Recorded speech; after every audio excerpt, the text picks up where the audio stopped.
Hi everyone, it's Vicky from Live Life Green here.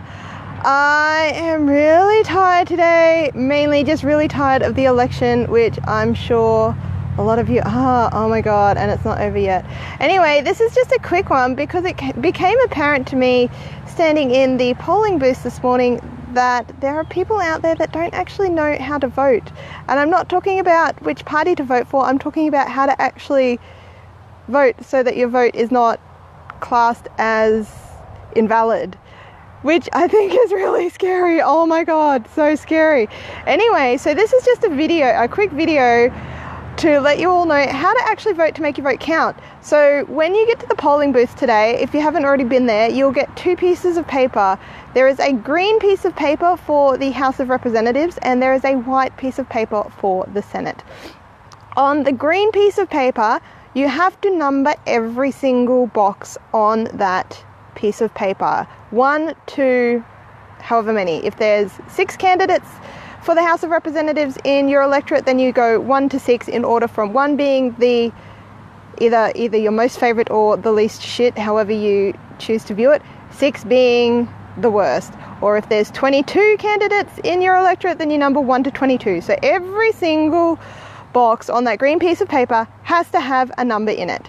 If you only put a number in one box, or if you draw a giant penis on it, or if you just number some of the boxes, your vote will be classed as invalid and won't count. So if you want your vote to actually count, number every single box 1 to whatever.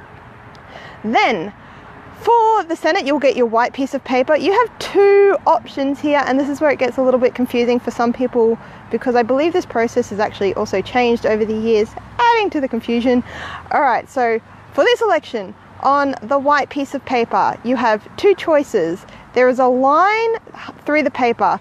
So above the line, you can either choose to number 6 boxes or if you vote below the line, you have to number at least 12 boxes. Okay, so same as the green piece of paper, if you just put a number 1 in your favorite box or the least shit box, your vote is invalid. So if you want to take the quick option, go above the line, number 1 to 6, 1 being your favorite or least worst candidate, 6 being, you know, the 6th person that you're kind of semi-okay with being in the Senate. If you number below the line, number 1 to 12.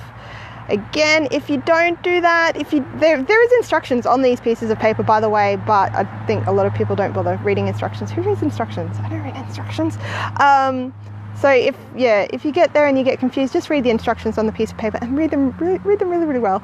But if you don't number 1 to 6 above or 1 to 12 below the line, your vote will also be classed as invalid. So that's it. I'm not